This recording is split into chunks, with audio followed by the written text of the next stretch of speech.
I am a housewife living in an ordinary part of New York. I live happily with my husband, who is the same age as me and works for a company in New York, in a 2 LDK apartment. My husband is a serious and ordinary company employee. We first met at a party. We had similar hobbies and ways of thinking, and we were gradually attracted to each other. Sometimes he is unreliable, but I like his straightforward and sincere personality, so we started dating and got married in just 6 months. My husband has a very talented older sister. She is a career woman who works hard at a top company and was enjoying the life of a single aristocrat. Until 3 months ago, that is.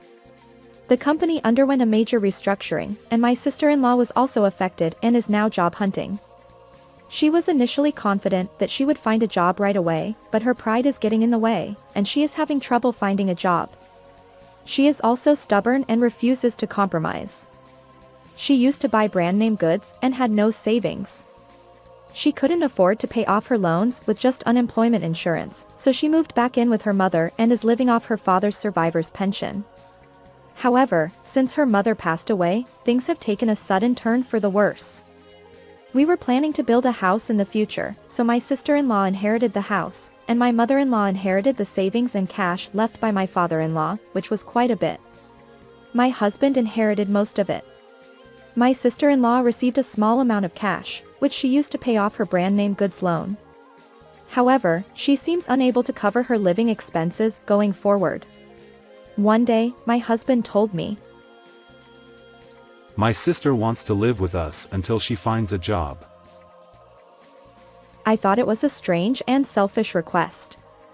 I was more worried about whether I could get along with my sister-in-law, so I told my husband how I felt. He said, "It'll be okay. I'm with you." So I agreed on the condition that she would work part-time or full-time as a regular employee as soon as possible. Of course, this is only temporary, and I told my husband that I didn't want it to last forever. When we actually started living together, it was more difficult than I thought. My sister-in-law is a terrible person who complains that her brand name goods are worthless when she sells them. I have some brand name goods too, so she uses my clothes and shoes without permission, and even uses my favorite things as if they were her own, which is really the worst. If she had just said, "Can I borrow it?" it would have been better, but she has a sense that everything here is hers, which is really annoying. In addition, I'm a housewife, but she pushes everything on me and doesn't do any housework. She also complains a lot about my housework. Her room is also messy, and I have to clean it up.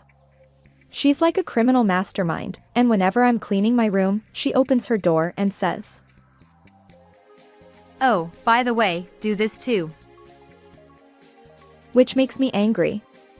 And she yells at me if I do anything wrong with housework or cleaning.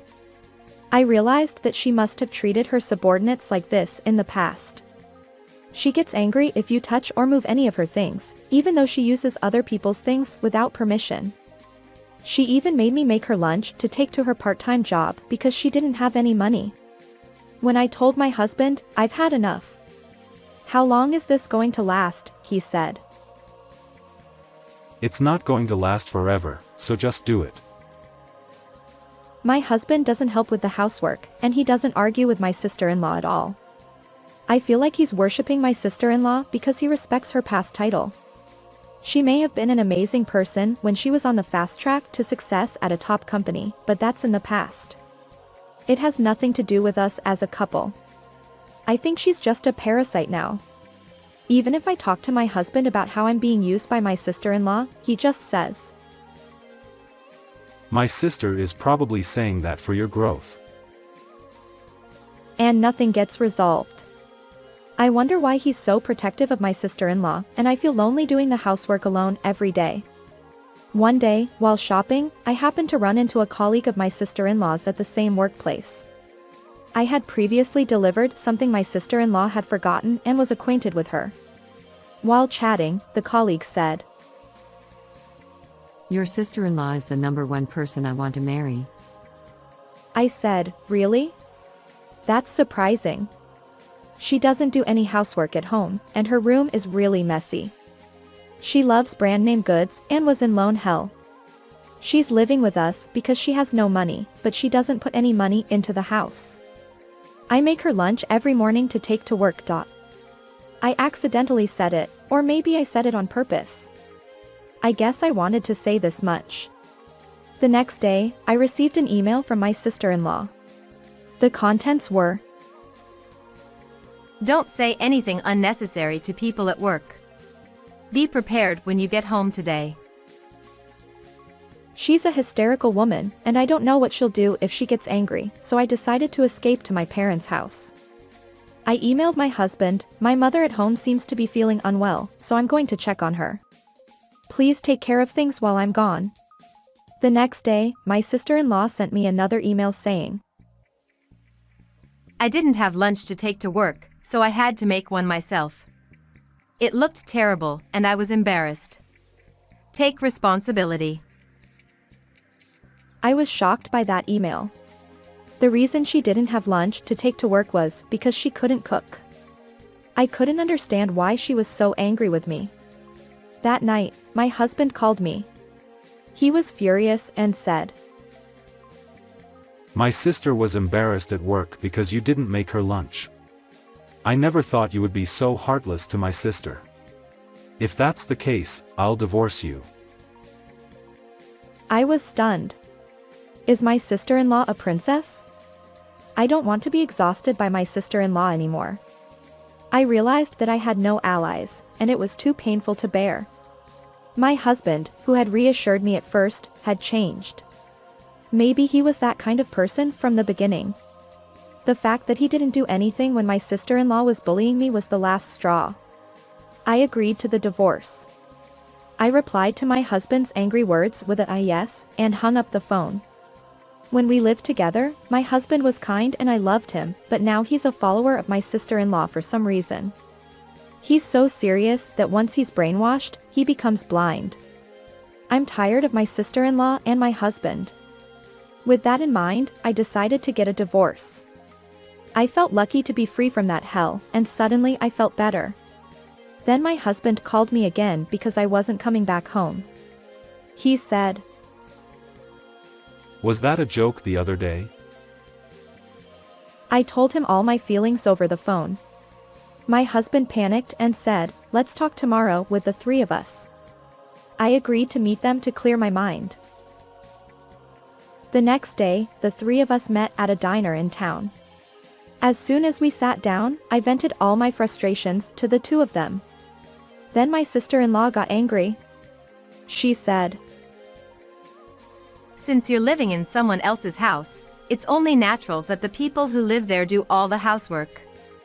So everything I've been telling you is only natural. I was so angry with her selfish argument that I told her I only lived there because I had no choice. I didn't really want to live there.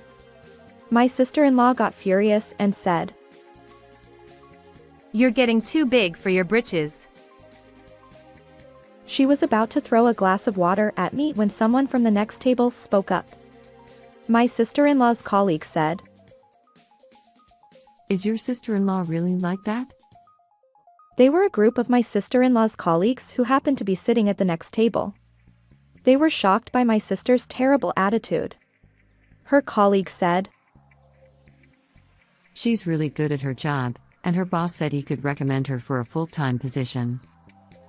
And included my sister-in-law. My sister-in-law was stunned. She tried to explain the situation, but her colleagues, who knew everything, wouldn't listen. Her colleague said, Even if she's good at her job, she might not need a company with that kind of personality. and whispered. My sister-in-law went crazy in the store. My husband grabbed her and rushed out of the store so as not to cause any trouble. The next day, the two of us met at the invitation of my husband. It seems that he finally realized my sister-in-law's ugly behavior after seeing her colleague's reaction the other day. My husband came to his senses and apologized sincerely. However, I told him that my feelings were already set. Do you know how hard it was for me? Even if you apologize now, those feelings won't go away. Besides, isn't it strange for an adult to want to live with someone else just because they can't make a living? It's childish. It was strange to accept that in the first place. That's your fundamental mistake. I've already told my parents that we're getting a divorce when I went back to my parents' house the other day. If there's any trouble, he said he would introduce me to a friend who is a lawyer, so let's proceed with the divorce smoothly. I was already calm when I said this to my husband, who had been looking down and listening to me all along. Afterwards, I received half of the savings that we had accumulated for consolation money and building a house, and I went back to my parents' house for the time being. I'm thinking of getting some qualifications while working, but I'll think about the future when things calm down a bit. What happened to my former sister-in-law? She quit because she couldn't stand working there anymore. She was about to become a full-time employee, but her personality got in the way. She missed her chance. From now on, I'll either live alone frugally at my parents' house or live with my husband in one of our homes. Since my parents' house is in my former sister-in-law's name, we could sell it if we wanted to. Well, it doesn't matter to me since it's not my problem. How was it? If only they had the ability to work, a good personality, and thoughtfulness, there would be no complaints. But is there anyone who has all of that? There is no husband who protects his wife because he respects his sister too much. The brother-in-law amplified his sister's dependence. It's hard to live with both sets of parents, but it's not easy to live with your sister-in-law either. Everything was abnormal. Couldn't you avoid divorce? I also think that it's a typical case of, once a woman makes up her mind, her feelings won't change. Thank you for watching.